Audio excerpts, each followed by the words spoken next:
My relatives said we were the family of failures. Then they learned that I was a doctor. My dad drove a bus for 30 years, and my mom cleaned office buildings at night. We lived in a small apartment while my cousins lived in huge houses because their parents were all lawyers and business owners. Every family reunion was the same thing. Uncle Harold would ask Dad if he was still driving that bus like it was something shameful. Aunt Rita would tell Mom about her new designer purse while Mom sat there in her Target clearance clothes. Cousin Bradley would talk about his acceptance to Yale while looking at my brother and me like we were headed straight to community college. They'd always make these comments about how some people were meant for bigger things and others had to accept their station in life. My parents never fought back, just smiled and said they were proud of their honest work. But I saw how Dad's shoulders would drop when Uncle Harold talked about his latest promotion. I watched Mom's face when Aunt Rita would accidentally forget to invite us to the fancy family events because we wouldn't fit in with their important friends. When I was applying to colleges, the whole family laughed when I said I wanted to be a doctor. Cousin Bradley actually said out loud that people like us didn't become doctors. We became patients.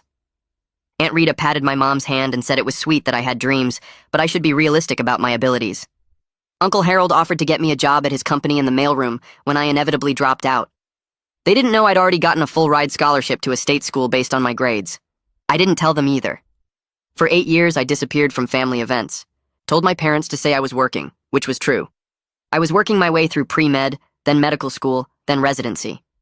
80-hour weeks, living on vending machine coffee, studying until my eyes burned. My parents knew what I was doing, but I made them promise not to tell anyone. They'd ask why, and I'd say I wanted to focus without the family's negative energy. Really, I was planning something better. During those 8 years, the relatives got worse. They'd ask my parents if I'd dropped out yet. When my brother became an electrician, they said at least one of us learned a trade instead of chasing impossible dreams. They started excluding my parents from more events, saying it was too expensive and they'd understand since money was tight for bus drivers. Uncle Harold loved telling the story about how he'd offered me a mailroom job, and I was too proud to take it, probably why I was failing now. Cousin Bradley became a financial advisor and made sure everyone knew he was managing portfolios worth millions, while my family couldn't even manage to show up to reunions. They actually started a family group chat without us, where they planned vacations and shared success stories. Mom found out from a family friend and cried for days. Then came Grandma's 90th birthday party, big fancy event at a hotel ballroom that Uncle Harold paid for. He made sure everyone knew he'd covered everything, because that's what successful family members do for those they love. My parents were put at a table in the back corner with the family friends. No one really knew. I showed up late, straight from a 36-hour shift, still in my scrubs because I didn't have time to change. Uncle Harold saw me first and loudly said, "Look who finally showed up dressed like a janitor." Aunt Rita asked if I was working at a hospital now, and before I could answer, she said at least cleaning work was steady employment. Bradley made a joke about how I must have finally taken that mailroom job, but at a hospital instead. The whole room was laughing. That's when the hotel manager approached, asking if there was a doctor present because someone in the lobby was having chest pains. The relatives kept laughing about their jokes while I followed the manager out. Turned out to be a mild panic attack, but I stayed with the man until the ambulance arrived, doing the full assessment to be safe. The manager was so grateful that he announced to the whole ballroom that they were lucky to have such a skilled emergency physician in attendance. "Doctor," Rivera called me, using the title and last name from my hospital badge. The room went silent. Uncle Harold asked what the manager meant by doctor. The manager explained I'd just provided emergency care, and he'd looked me up, and I was actually the head of emergency medicine at the biggest trauma center in the state, the youngest department head in the hospital's history. Aunt Rita laughed nervously and said there must be a mistake because I was just, and then she stopped because she couldn't say what she'd been about to say. I walked back to the microphone they'd set up for speeches and introduced myself properly for the first time in 8 years. I lifted the microphone and tapped it twice. The feedback screech cut through the murmurs and made everyone turn toward me. My voice came out steady even though my heart was pounding, so hard I could feel it in my throat. I said I wanted to properly introduce myself since it had been 8 years. I told them I was Dr. Rivera, head of emergency medicine at State Trauma Center. I explained that while they all assumed I'd failed and dropped out, I'd actually been completing medical school and residency. The ballroom went completely silent except for Grandma's oxygen tank humming in the corner. Uncle's face turned red, starting at his neck and spreading up to his forehead. Aunt's mouth hung open like she'd forgotten how to close it. I could see her expensive lipstick smudged on her bottom teeth. Several relatives had stopped mid-bite, forks frozen halfway to their mouths. The silence stretched so long that I could hear the ice melting in someone's drink at a nearby table. I kept talking, my voice calm and even. I explained that 8 years ago I'd received a full-ride scholarship to state school based on my grades. That's why I could afford medical school despite my parents' modest income. I watched Cousin's face change as I spoke. His smug smile faded first, then his eyes got wider, then something like panic crossed his features. His whole body went stiff in his chair. I could see him gripping the edge of the table so hard his knuckles turned white. His entire story about me failing was collapsing right in front of everyone, and he knew it. His wife touched his arm, but he didn't seem to notice. A few relatives near him shifted in their seats, glancing between him and me. I turned toward the back corner where Mom and Dad sat. I thanked them publicly for teaching me the value of honest work and perseverance. I said that watching Dad drive that bus with pride for 30 years taught me more about serving people than any fancy school ever could. I told them that Mom's dedication to cleaning those offices with integrity showed me what real character looked like. Mom's face crumpled and tears started running down her cheeks. Dad put his arm around her shoulders and pulled her close. Both of them looked completely overwhelmed. Dad's eyes were shining and he kept blinking fast like he was trying not to cry too. Mom pressed her hand over her mouth, but I could see her shoulders shaking. Several people at their table reached over to touch their arms or pat their hands. Uncle tried to interrupt with a forced laugh that came out too loud and too high. He stood up halfway and said this was wonderful news, and he always knew I had potential. But his voice cracked on the word potential, and it came out sounding strangled. Several relatives turned to stare at him with new expressions on their faces. The skepticism was obvious. People who'd been nodding along with his comments about me for years were now looking at him like they were seeing him differently. Aunt clutched her designer purse against her chest, like it might somehow protect her from all the judgment now pointing her direction. She kept looking around at the other tables, trying to make eye contact with people, but most of them looked away. The shift in the room was almost physical, like the air pressure had changed. I set the microphone back in its stand and walked across the ballroom to my parents' table. My scrubs made a soft swishing sound with each step. Mom and Dad both stood up before I got there. Mom grabbed me first and hugged me so tight I could barely breathe. Dad wrapped his arms around both of us. His voice was rough when he whispered that he was so proud. Then he pulled back a little and asked why I didn't tell them I was coming tonight. I admitted I wanted to see the looks on everyone's faces when they realized they'd been wrong about me for 8 years. Dad let out a sound that was half laugh and half sob. Mom kissed my cheek and her tears were wet against my skin. The party atmosphere had completely changed. Small groups of relatives were whispering and glancing between our table and Uncle's prominent seat near Grandma. Some people were pretending to eat, but their eyes kept darting over. Others had given up pretending and were just staring openly. Several cousins I barely knew started approaching our table. They came one at a time or in pairs, moving slowly like they weren't sure if they should. Their congratulations felt forced and uncomfortable. One cousin said she always thought I'd do something great. Another said he'd been meaning to reach out over the years. A third asked what medical school was like with this fake enthusiasm that made my teeth hurt. All of them had either ignored me completely at past events or laughed along with Uncle's jokes. Now they were acting like we'd always been close. I kept my responses short and polite, but I didn't pretend I believed their sudden interest was real. Grandma's voice cut through the noise. She called my name and waved me over to her table. When I got close, she reached out and grabbed my hand. Her grip was surprisingly strong for someone 90 years old. Her fingers were bony but warm. She pulled me down so I had to lean closer to hear her. She said she was proud of me, but wished I'd shared my journey with the family instead of hiding it. Her eyes were watery behind her glasses. I realized as she spoke that she genuinely didn't understand. She had no idea how toxic her children had made things for my parents. She thought I'd just been busy with school.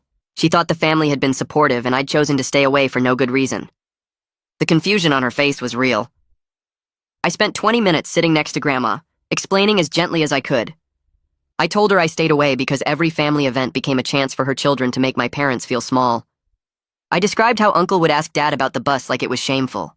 How Aunt would talk about designer purses while Mom sat there in clearance clothes. How Cousin made it clear he thought people like us couldn't become doctors. Grandma's face changed as I talked. She looked troubled, her forehead creasing deeper with each example. She admitted she'd noticed some tension between her children, but thought it was just normal sibling stuff. She said siblings always compete and tease each other. I shook my head and told her this went way beyond that. I explained about the family group chat that deliberately excluded my parents. About the events they weren't invited to because we wouldn't fit in. About 8 years of constant comments about my failure that my parents had to endure alone. Grandma's hand tightened on mine, and she looked toward Uncle's table with an expression I'd never seen on her face before. Uncle appeared next to us with Aunt right behind him. Both of them were doing obvious damage control. Uncle's businessman smile was back, but it looked painted on. He insisted they were just joking all these years and never meant any harm. Aunt nodded along and said everyone knew they were just teasing. Her voice was too bright and too fast. I looked at them calmly and asked if they thought it was a joke when they were excluded my parents from the family group chat. I asked if forgetting to invite them to important events because we wouldn't fit in with their successful friends were just teasing. Uncle's smile flickered. Aunt started to say something but stopped. Several relatives at nearby tables had gone quiet and were clearly listening now. Aunt's face flushed deep red, and she stammered that those were just oversights. She said things got busy and sometimes people got left off invitation lists by accident. I pulled out my phone without saying anything. I scrolled to the folder where I'd saved screenshots Mom had sent me over the years. I turned the screen toward them and started swiping through images. Family vacation photos from trips my parents never knew about until afterward. Birthday celebration announcements that my parents learned about from other relatives weeks later. Holiday gatherings they weren't invited to. Summer barbecues at Uncle's house that somehow their invitation got lost. I watched Uncle's confident businessman face crack as he realized what he was looking at. His eyes moved from the phone to my face and back again. Aunt made a small sound in her throat. The relatives who were listening weren't even pretending not to stare anymore. Uncle's whole carefully built image of the generous, successful brother was falling apart right there in the hotel ballroom. I stepped away from them before either could come up with another excuse. The crowd had thinned around us, but enough relatives remained nearby to witness the whole exchange. I walked through the ballroom toward the exit, passing tables where family members pretended not to stare while clearly hanging on every word they'd overheard. My hands were shaking slightly from adrenaline, not from anger, but from finally saying what I'd rehearsed in my head for 8 years. The hotel carpet muffled my footsteps as I headed toward the lobby, needing space to breathe after confronting the people who'd made my parents feel worthless for decades. My brother caught up with me near the coat check area. He didn't say anything at first, just pulled me into a hug that nearly knocked the air out of my lungs. When he finally let go, his eyes were wet, and he was grinning like he'd just won something important. He told me he'd been waiting 8 years to watch someone put Uncle and Aunt in their place like that. I started to apologize for keeping him out of the loop, but he cut me off and admitted Mom had told him about medical school during my second year because she needed someone to talk to about how proud and worried she was. He'd respected my request to stay quiet, even though he wanted to brag about his doctor brother every time cousin made another snide comment about our family's lack of ambition. We found a quiet corner near the hotel bar and sat down on one of those fancy couches that's more for show than comfort. For the next hour, we talked about things we'd never really discussed before. He explained that becoming an electrician wasn't just about finding steady work. It was partly his way of refusing to play the family's game, where your worth got measured by how impressive your job title sounded. He made good money, better than cousin actually earned after you factored in all the insurance products cousin pushed on people who didn't need them. But the family treated his skilled trade like it was something to apologize for, while acting like cousin's financial advisor job was some kind of achievement. He'd watched me disappear from family events and understood why, even wished sometimes he had the guts to do the same thing instead of showing up, and enduring their comments about how at least one of us learned a practical skill instead of chasing impossible dreams. The party was winding down when we walked back into the ballroom. Several relatives approached us separately over the next 30 minutes. An aunt I barely remembered hugged me and said she'd always believed in me, which was strange considering she'd never spoken to me before tonight. She asked if I was accepting new patients because her husband needed a good doctor. A cousin whose name I couldn't recall wanted to know if I could help his son get into medical school, maybe write a recommendation letter or make some calls to admissions offices. Another relative asked if I knew any specialists because her sister needed a referral, and it would be so helpful to have a doctor in the family. I realized none of them were actually confronting what had happened tonight, or acknowledging the years of cruelty my parents endured. They just wanted to be associated with my success now that it was public and useful to them. Mom and Dad found me near the exit. Mom's eyes were red from crying, but she was smiling. Dad had his arm around her shoulders and looked more relaxed than I'd seen him in years. They insisted I come back to their apartment instead of driving home to my condo across the city.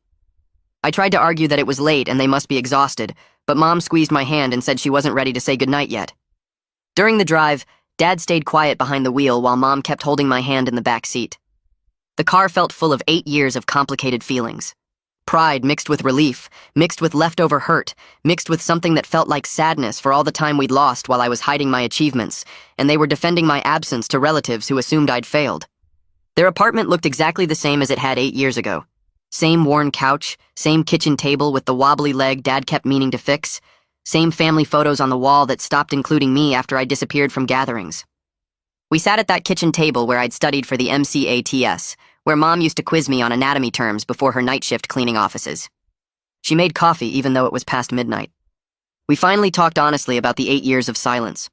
Mom admitted she understood why I needed to disappear from family events, but she'd missed me desperately at holidays and birthdays. She'd wanted to tell Uncle where I really was every time he made another joke about my failure. Dad said watching Uncle mock my absence while not knowing I was succeeding had been one of the hardest things he'd endured in 30 years of enduring Uncle's condescension. I apologized for making them carry the secret alone.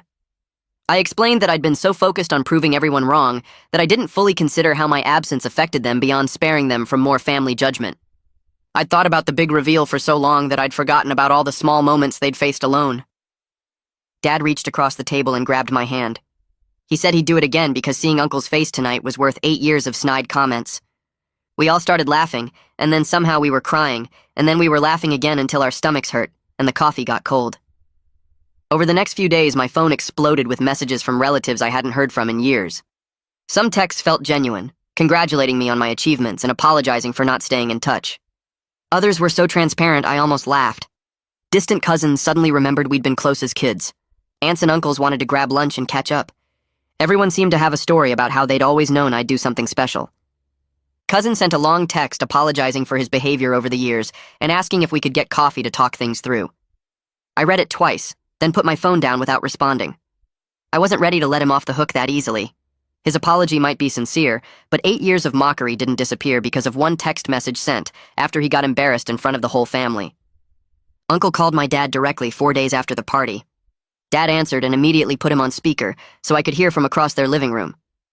Uncle's apology lasted 10 minutes and was full of justifications.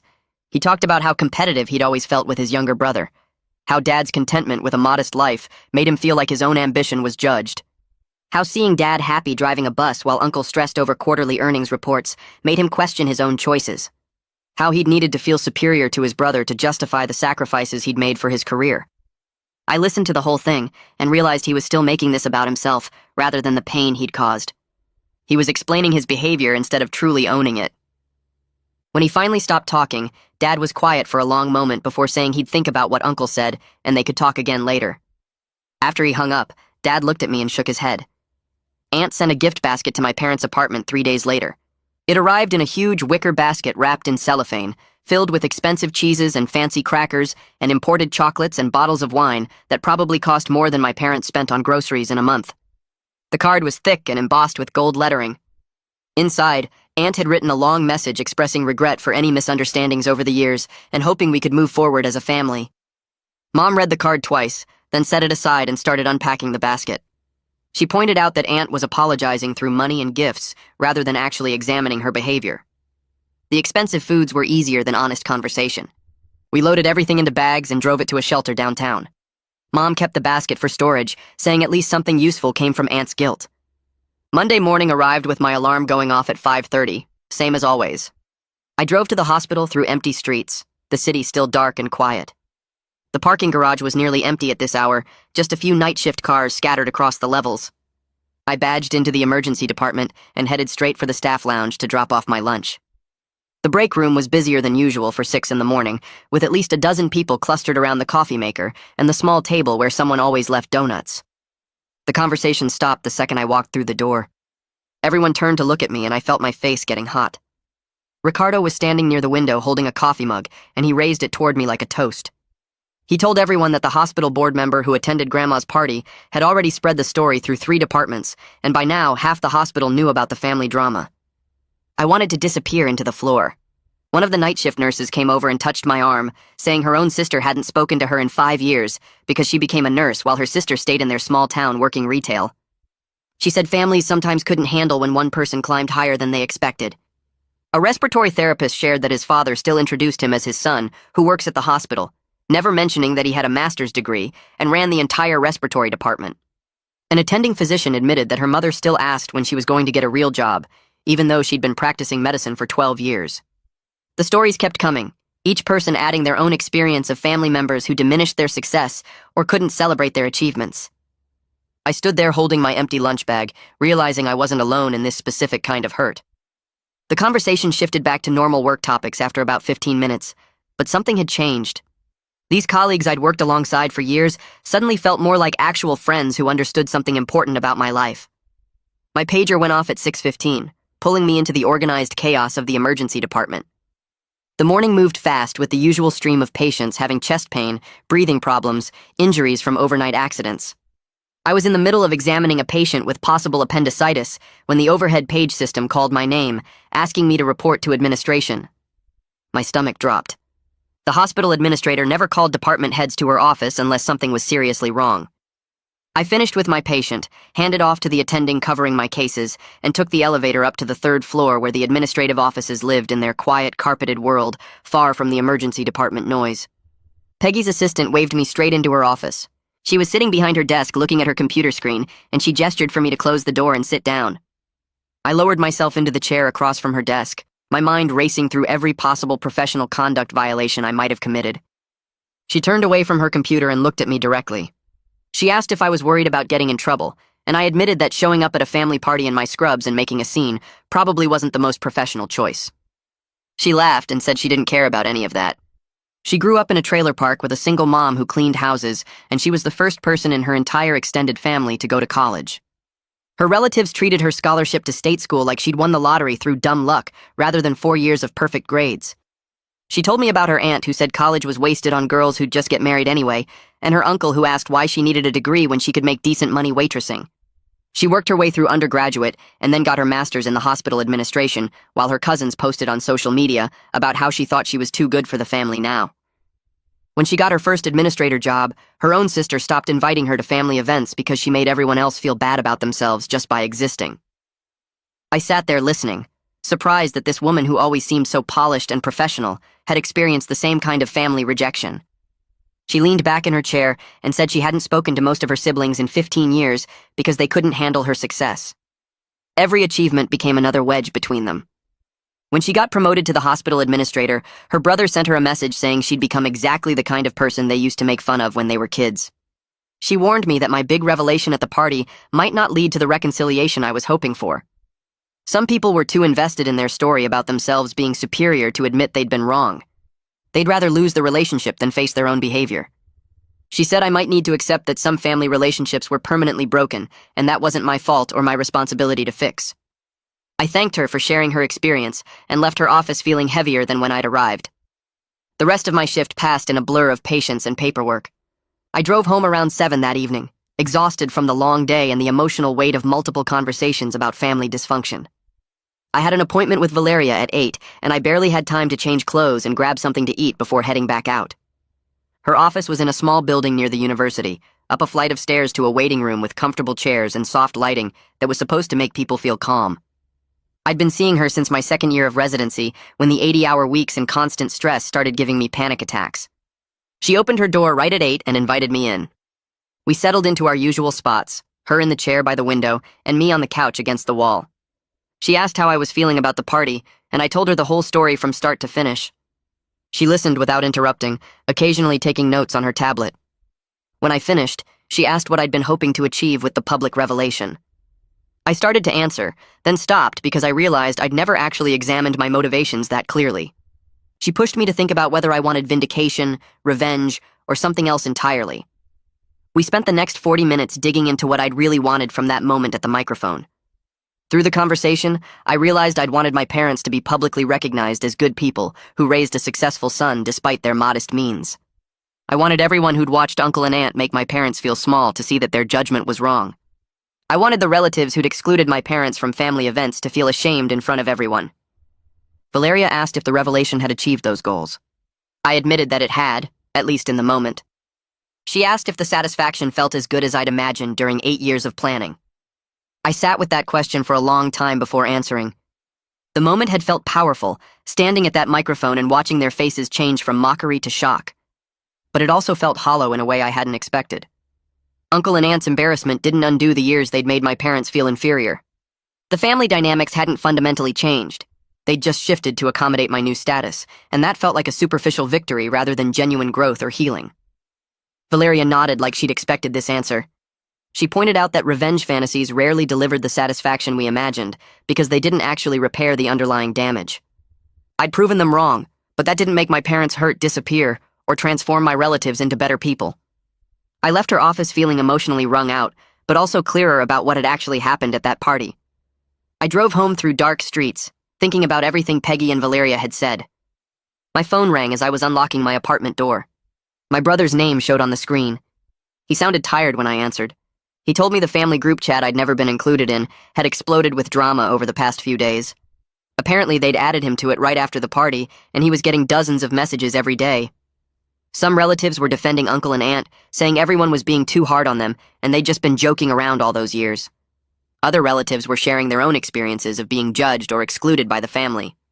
One cousin admitted she'd felt looked down on for years because she'd gone to community college instead of a 4-year school. An aunt confessed that she'd stopped coming to family events because aunt always made comments about her weight. My brother said the whole thing was exhausting to watch. People were performing concern and solidarity that they'd never shown when it actually mattered. Everyone wanted credit for being supportive now, but where were they when Mom found out about the group chat and cried for days? Where were they when Uncle told that mailroom story for the 100th time? He said he was considering muting the chat because watching everyone rewrite history to make themselves look better was making him angry. We talked for another 20 minutes about how people were suddenly acting like they'd always been on our side, and then we said goodnight.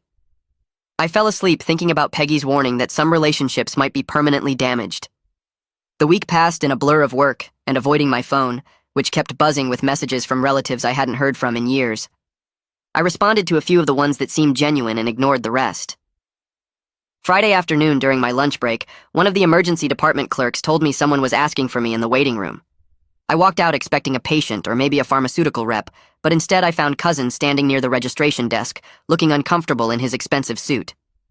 He asked if we could talk, and I agreed to meet him in the cafeteria.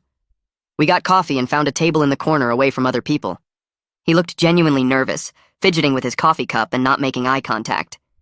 He started by saying his entire identity had been built on being the family success story. Yale, the finance job, the nice apartment, the whole package. My revelation at the party had forced him to confront something he'd been avoiding for years. He was coasting on his Yale degree while working a job he found completely meaningless. He spent his days selling financial products to rich people who didn't need them, and he went home every night feeling empty. Watching me stand up there and talk about my actual passion for medicine made him realize he'd never felt passionate about anything in his career. He'd chosen finance because it paid well and impressed people, not because he cared about it. He apologized for his specific comments about people like us not becoming doctors. He admitted he'd been threatened by my ambition because it highlighted his own lack of passion. If I could become a doctor despite coming from a family of bus drivers and cleaners, what was his excuse for settling into a career that made him miserable? I appreciated the honesty, and I told him so. But I also told him that understanding why he was cruel didn't immediately erase the impact of his cruelty. He'd spent years making me and my parents feel inferior, and those wounds didn't heal just because he'd had an epiphany about his own life choices. Rebuilding trust would take time and consistent changed behavior, not just one honest conversation. He nodded and said he understood. He asked if we could maybe try to have coffee again in a few weeks, and I said maybe. He left looking both relieved and disappointed, and I went back to work. 2 days later, my dad called to say Uncle had requested a meeting with him, Mom, and me. We agreed to meet at a neutral restaurant rather than anyone's home, choosing a quiet place near my parents' apartment. Uncle arrived 10 minutes early, and I watched him through the restaurant window as we walked up. He looked older than I'd ever seen him, his shoulders less straight and his face showing stress lines I didn't remember. His usual commanding presence was replaced by something that looked almost like humility. We sat down at a table near the back, and the server brought water and menus. Uncle didn't open his menu, just sat there looking at his hands. He started talking without looking up. His voice came out quiet and rough, like he'd been practicing what to say, but the words still hurt coming out. He apologized to my parents for 30 years of putting them down and making them feel less than him. Then he said something I wasn't expecting. He told Dad that their father, my grandfather, who died before I was born, always favored Dad, even though Harold was the one with big plans and ambition. Grandpa would brag about Dad's honest work driving the bus and how he was a good man who treated people right, but he barely mentioned Harold's business success. Harold said he spent his whole adult life trying to prove he was worth more than his younger brother by making more money and having a bigger house and a fancier life. He thought if he could show everyone how successful he was, maybe it would make up for never being the favorite son. Dad sat very still while Harold talked, and I watched my father's face go through about 10 different emotions. When Harold finally stopped talking and looked up, Dad's jaw was tight. He said he never knew Harold felt that way about Grandpa's attention. He never realized their father made Harold feel second best. But then Dad's voice got harder, and he said that still doesn't excuse 30 years of making his wife and children feel like garbage. 30 years of comments about the bus driving job. 30 years of Aunt treating Mom like she was too poor and too simple to matter. 30 years of laughing at me for wanting to be a doctor. Harold's face went red and he nodded fast, saying Dad was right and asking what he could do to fix things now. Dad leaned back in his chair and crossed his arms. He said Harold couldn't fix 30 years with one apology and some explanation about childhood. What he needed was to show changed behavior over time, not make big promises or grand gestures that would fade out in a few weeks. He said he'd believe Harold was different when he saw it happen consistently, not because Harold said it would happen. Harold looked like Dad had punched him, but he agreed. The server came by to take our order and we all just asked for coffee, nobody wanting to eat during this conversation. I spoke up after the server left. I told Harold that the family group chat he made without my parents needed to be completely dissolved and replaced with a new one that included everyone, or he needed to publicly tell the whole family that he deliberately left people out and commit to including everyone going forward. Harold's face went pale and his hands gripped the edge of the table. He looked at me and then at my parents and then down at his coffee cup. I realized right then that giving up control over how the family communicated and who got were included was genuinely hard for him. He'd been the one deciding who mattered and who got left out for, so long that letting go of that power felt like losing something important. But he said okay. He said he'd do it. 3 days later, Mom got a text from Aunt asking to meet for coffee. Mom showed me the message and asked what I thought she should do. I told her it was her choice, but that Aunt probably wanted to apologize now that Harold had. Mom agreed to meet her at a coffee shop near their apartment. I offered to come along for support, but Mom said she needed to do this alone. She met Aunt on a Thursday morning and came home 2 hours later looking exhausted. She sat down at the kitchen table and told me and Dad what happened. Aunt had cried through most of the conversation. She apologized for years of being cruel, both the obvious mean comments and the subtle ways she made Mom feel less important. She admitted she felt bad about her own background and covered it up by acting like her current wealth and status made her better than everyone else. Aunt grew up poor too, poorer than my parents, and she married Harold partly because his family had money. She spent years trying to prove she belonged in that world by putting down anyone who reminded her of where she came from. Mom was that reminder. Every time Aunt saw Mom in clearance store clothes or heard about Dad's bus route, it made her think about the life she'd escaped and the person she used to be. Mom told Aunt that she accepted the apology, but needed time to trust that the change was real. She said she wasn't interested in suddenly being part of Aunt's social circle, now that I was successful, and made the family look good.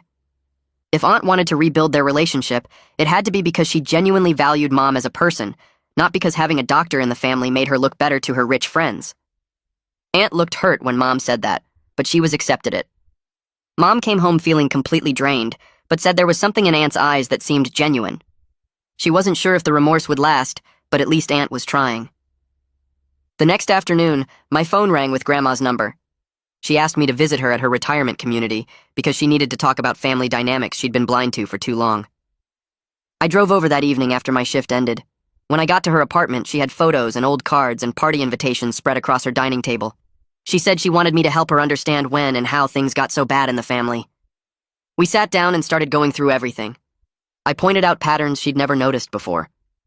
In every family photo from the last 20 years, Harold and Aunt were positioned prominently in the center or front, while my parents were stuck in corners or the back row. Birthday cards showed that Harold and Aunt's kids got long personal messages from relatives, while my brother and I got generic one-line notes. Party invitations revealed that my parents were invited to big events at the last minute, while everyone else got weeks of advance notice. I showed her how achievements were celebrated completely differently, depending on who accomplished them. When Cousin got into Yale, the whole family threw a party, and Harold sent an announcement to everyone he knew. When I got my scholarship, nobody outside my immediate family even knew about it. Grandma started crying as we went through decades of family history. She said she let Harold pay for everything and run all the family gatherings because it seemed easier than dealing with conflict. She never questioned why some family members stopped coming to events, or why my parents always seemed quiet and uncomfortable. She just assumed everyone was fine because nobody complained directly to her. She apologized for not protecting my parents and asked if it was too late to change how the family worked. I told her honestly that some damage can't be fully repaired. The years of hurt don't just disappear because people finally admit they were wrong.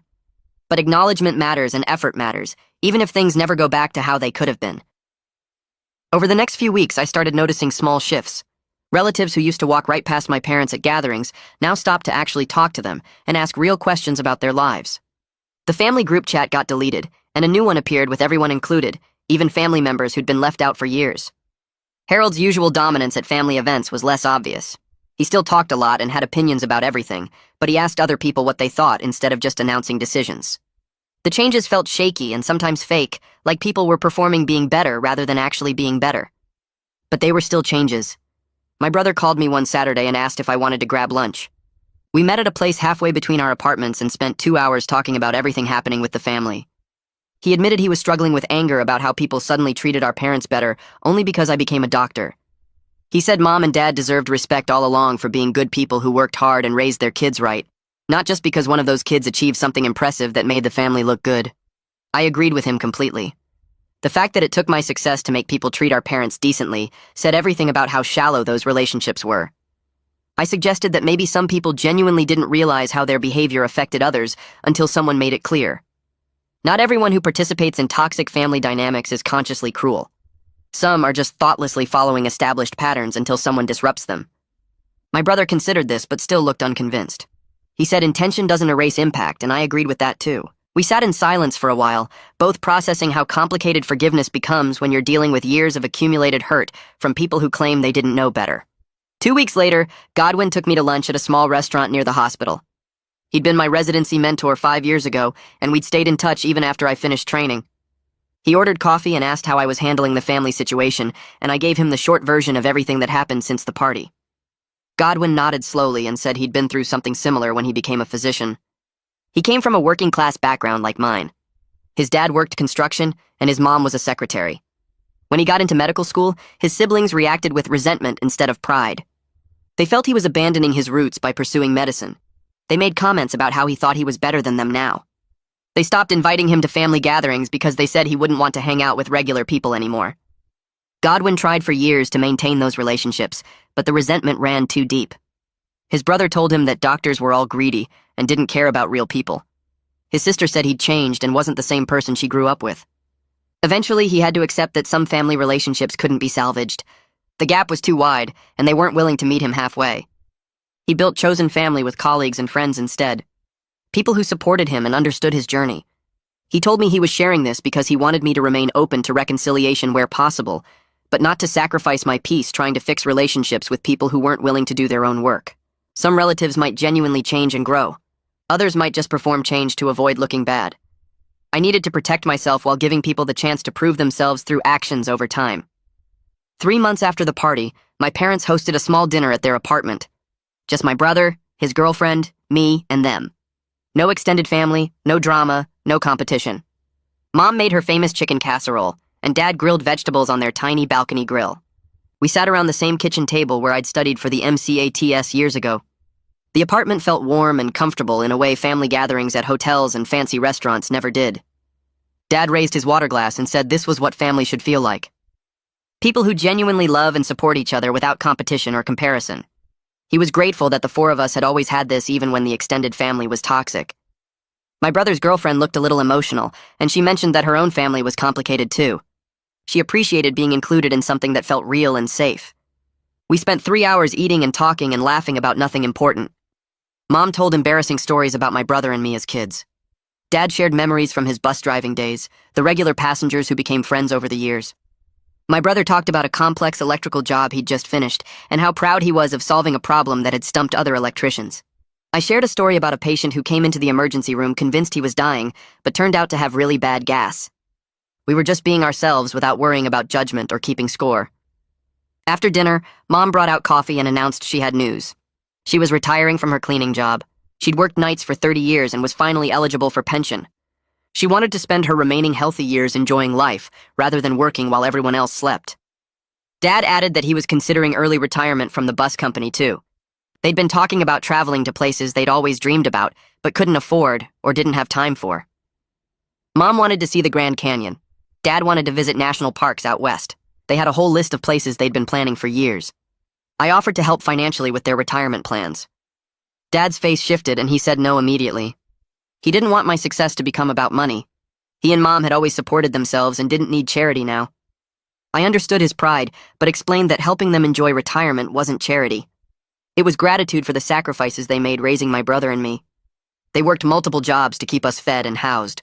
They supported my education even when the rest of the family mocked my ambitions. They carried the secret of my medical career for 8 years while enduring constant questions about whether I'd failed. Letting me contribute to their travel fund wasn't about me being successful. It was about me being their son and wanting them to be happy. Mom started crying and Dad's jaw tightened. They looked at each other, having one of those silent conversations that couples have after decades together. Finally, Dad nodded and said they'd accept help with the travel fund, but nothing else. They'd still pay their own bills and handle their own expenses. The travel money would be a gift from their son who wanted to give back. I agreed to those terms, and Mom hugged me so tight I could barely breathe. A week later, Cousin reached out again through text. He asked if I'd be willing to meet for coffee and talk. I'd ignored his previous messages because I wasn't ready to let him off the hook. But something about this message felt different. Less performative, more genuine. I agreed to meet him at a coffee shop halfway between our places. He showed up looking tired and less polished than usual. His expensive suit was replaced with jeans and a regular shirt. He ordered black coffee and we sat outside where it was quiet. He told me he'd been seeing a therapist to work through his identity crisis. The revelation at the party forced him to confront that his entire sense of self was built on being the family success story. My achievement shattered that narrative and left him questioning everything. He admitted he was considering leaving financial advising to pursue teaching. That was his original passion before family pressure pushed him toward a more lucrative career.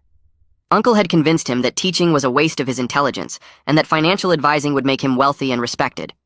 He'd spent 10 years managing portfolios and selling insurance products to rich people, and he was miserable. He made good money but felt empty. He apologized again for his behavior over the years and said he understood if I couldn't forgive him. He just wanted me to know he was trying to change. I appreciated his honesty and decided to share some of my own struggles. During medical school, I questioned whether I was pursuing medicine for the right reasons or just to prove my family wrong. There were nights when I almost quit because the motivation felt corrupt. I had to work through that with my own therapist and figure out that my reasons could be complicated. I could want to help people and also want to prove Uncle wrong. Both things could be true. I encouraged Cousin to explore teaching if that was his real passion. Making less money but being happy was worth more than being wealthy and miserable. We talked for 2 hours, the most honest conversation we'd ever had. We weren't close and might never be. But there was potential for a respectful relationship if he continued growing and doing the work. Over the next few months, I noticed Uncle making genuine efforts to change his behavior. He stepped back from financial control of family events and asked other relatives to help plan and host gatherings. This was clearly difficult for him. At Thanksgiving, he suggested that different family members could contribute dishes instead of him catering everything. At Christmas planning, he asked for input instead of just announcing decisions. Other relatives seemed surprised but appreciative. Several mentioned to my parents that they'd felt steamrolled by Uncle's dominance for years, but didn't know how to address it. His effort was noticeable even if it wasn't perfect. He still talked too much and had strong opinions about everything. But he was trying to listen more and control less. Aunt joined a volunteer organization that served low-income families. Mom mentioned this during one of our weekly dinners, and I was immediately skeptical. It felt like Aunt was performing change rather than genuinely growing. But Mom said she'd talked to Aunt a few times, and Rita seemed humbled by the experience. She was working at a food bank distributing groceries to families who couldn't afford enough food. She told Mom that meeting people who worked multiple jobs and still struggled to feed their kids made her realize how lucky she'd been and how blind she'd been to other people's realities. She was learning to see people's worth beyond their economic status. Mom said the change seemed real, but time would tell. I remained cautious but acknowledged that people could grow if they were willing to do the uncomfortable work. 6 months passed since that night at the hotel ballroom, and everything felt different when Grandma sent out invitations for a Sunday gathering at her retirement community. The invitation came from her personally, instead of through Uncle's usual email chain, and she made sure to call Mom directly to confirm they'd be there. When we arrived at the community center, I noticed right away that the seating arrangement had changed completely. Mom and Dad were placed at a central table near the front, instead of being tucked away in some forgotten corner. Uncle and Aunt sat at a side table without any special prominence, and Cousin was nowhere near the head of anything. Multiple relatives had contributed food and decorations, instead of Uncle funding everything and making sure everyone knew about his generosity. The conversations felt genuine instead of competitive, with people actually asking about each other's lives, rather than waiting for their turn to brag about achievements. An older cousin I barely knew approached me during the meal and pulled me aside near the community center windows. She thanked me for what happened at Grandma's birthday party and admitted she'd felt sick watching Uncle and Aunt treat my parents poorly for years. She never knew how to address it without causing a massive family fight, so she just stayed quiet and felt guilty. 3 more relatives said similar things throughout the afternoon, each one sharing that they'd been uncomfortable with the family dynamics, but didn't have the courage or knowledge to disrupt the patterns. A younger cousin told me she'd stopped attending events for 2 years because she couldn't stand watching the way certain family members acted, and my public revelation gave her hope that things might actually change. I realized my moment at the microphone hadn't just been about vindicating my parents or proving my own worth. It gave permission to everyone who'd been silently suffering through the toxic dynamics to finally acknowledge that something was wrong. Grandma stood up before dessert was served and asked for everyone's attention. She thanked everyone for coming and for contributing to make the gathering special. Then she looked directly at my parents. She said she should have acknowledged their decades of hard work and good character years ago, instead of letting her children's competitive nonsense overshadow what really mattered. Dad started tearing up, and Mom squeezed his hand tight while several relatives applauded. I watched my parents receiving the public respect they'd deserved all along, and something heavy lifted from my chest that I didn't even know I'd been carrying. But not everyone seemed comfortable with the new family atmosphere. Uncle and Aunt participated politely, but kept their distance from meaningful conversations, and a few other relatives who'd been deeply invested in the old hierarchy looked uncomfortable throughout the gathering. They attended because family obligation required it, but they didn't engage beyond surface pleasantries. Cousins showed up late and left early, barely making eye contact with anyone. I accepted that not everyone would embrace change or growth. Some people needed the old patterns and hierarchies to feel secure about themselves, and forcing them to confront uncomfortable truths about their behavior was too threatening. They'd rather maintain distance than do the hard work of examining why they participated in cruelty for so many years. That was their choice and their loss. My work at the hospital kept me busy and fulfilled in ways that went beyond clinical medicine. I developed a reputation for mentoring residents who came from backgrounds similar to mine, the ones who felt out of place among colleagues from wealthy families and prestigious universities. Karen stopped by my office one afternoon between shifts and told me I was creating the supportive environment I'd wished for during my own training. She'd watched me spend extra time with a first-year resident who was struggling with imposter syndrome, helping him see that his community college background made him more relatable to certain patients rather than less capable as a physician. I hadn't thought about my mentoring that way, but Karen was right. I was building something better than what I'd experienced, turning my family pain into something that helped others facing similar challenges. Tristan from the hospital board approached me during a department meeting about starting a scholarship program for pre-med students from working-class families. He wanted to use my story as inspiration for fundraising and program development.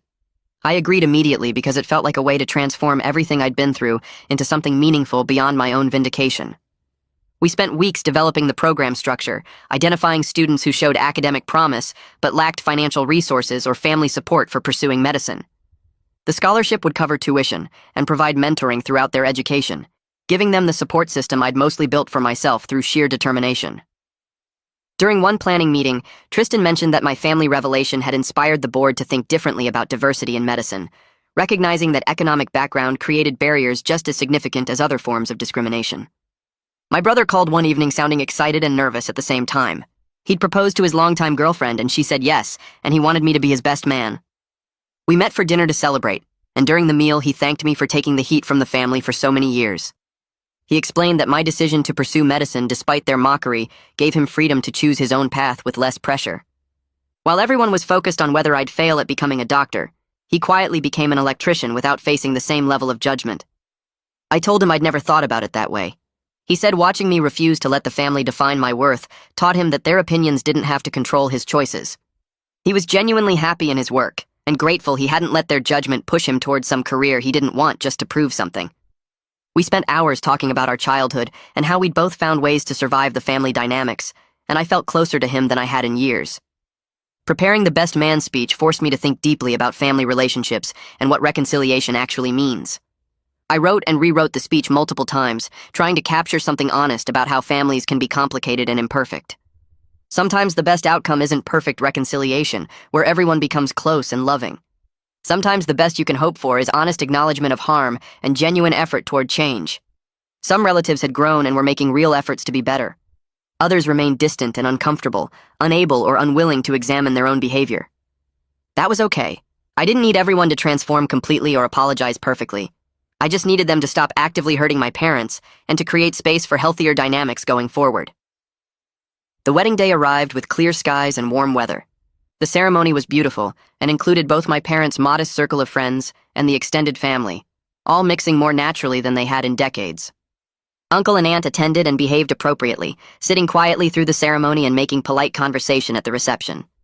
There was still some awkwardness when they interacted with my parents, but the atmosphere felt respectful rather than toxic. They didn't try to dominate conversations or make everything about themselves. They brought a generous gift and congratulated my brother sincerely. Cousin showed up alone and stayed on the edges of the reception, and I wondered if he was still processing everything that had changed. Grandma danced with Dad and told him how proud she was of both her grandsons, and several relatives commented on how nice it was to attend a family event that felt warm and genuine instead of competitive and stressful. During my best man speech, I talked about how my brother taught me that success means different things to different people, and the only opinion that matters about your life choices is your own. I watched Mom and Dad holding hands at their table, both of them smiling with real joy instead of the strained politeness they'd worn at family events for decades. The reception went late into the evening with dancing and laughter, and for the first time in my memory, a family gathering felt like an actual celebration instead of a performance or competition. During the reception, Dad found me near the bar getting water and pulled me aside to a quieter corner. He put his hand on my shoulder and looked at me with this expression I'd never seen before, something between pride and sadness. He told me he was proud of both his sons, one who became a doctor and one who became an electrician, but not because of what we did for work. He said he was proud because we both chose paths that made us happy and refused to let other people's judgments define our worth. He explained that watching my brother ignore the family's pressure to pursue something more prestigious taught him that success meant different things to different people. Then he looked at me and said, watching me disappear for 8 years to build my career without their validation showed him that sometimes the strongest thing you can do is remove yourself from toxic situations until you're ready to face them on your own terms. His voice cracked a little when he said he spent 30 years feeling like a failure because his brother and sister-in-law made him feel that way. But seeing both his sons living authentically made him realize he'd succeeded at the only thing that really mattered. I hugged him hard and felt 8 years of distance between us collapse in that moment. Later, Mom asked me to dance even though neither of us really knew how, and we shuffled awkwardly on the dance floor while she held my hands tight. She told me the last 8 years were hard, watching the family ask if I'd dropped out yet and not being able to tell them the truth. She said there were nights she cried after cleaning office buildings because she missed me at holidays and family dinners, even the terrible ones. But then she smiled and said watching me walk across that hotel ballroom at Grandma's party and claim my achievements in front of everyone who doubted me was one of the best moments of her entire life. She told me she'd endure every condescending comment from Aunt Rita and every dismissive look from Uncle Harold all over again if it meant seeing me become the person I was meant to be. She said the revelation wasn't just about proving them wrong. It was about proving to herself and Dad that they'd raised good sons despite having less money and fewer opportunities than the rest of the family. We kept dancing even after the song ended because neither of us wanted to let go yet. A year after the revelation at Grandma's party, my parents decided to host Thanksgiving at their apartment for the first time in decades. They'd always been invited to other people's houses or excluded entirely, but never hosted themselves. The guest list was small and deliberate. My brother and his wife, me, and a few close family friends who'd supported my parents during all those difficult years when the extended family was cutting them out. Uncle Harold and Aunt Rita weren't invited, not because my parents wanted revenge, but because they were finally prioritizing relationships that felt genuine and nourishing instead of obligatory and painful. Mom spent days cooking her favorite dishes, and Dad set up the small dining table with their nicest plates. The apartment felt warm and full, even though only 7 people were there. One of their friends brought homemade pie, and another brought wine, and everyone talked and laughed without any undertone of competition or judgment. Nobody asked what anyone did for work, or compared salaries or bragged about accomplishments. It was just people who cared about each other sharing a meal together. I helped Dad carve the turkey in the tiny kitchen, while Mom laughed with her friends in the living room about something that happened at her old cleaning job. My brother was showing his wife photos from our childhood and telling stories that made everyone crack up. I watched Dad's face as he carefully sliced the meat and listened to the sounds of genuine happiness filling the apartment. That's when it hit me that the real victory wasn't the dramatic revelation at the hotel or forcing the family to acknowledge my success. The real victory was this moment right here, my parents surrounded by people who genuinely loved them, finally free to enjoy their lives without constantly defending their worth or proving they deserved respect. Our small family unit had become stronger and more connected than ever, not because I became a doctor, but because we all learned that other people's opinions couldn't define us unless we let them. Dad looked up from the turkey and smiled at me, and I knew he understood it too. We carried the food to the table together and sat down with the people who mattered most, and for the first time in my memory, a family gathering felt like coming home instead of going to battle.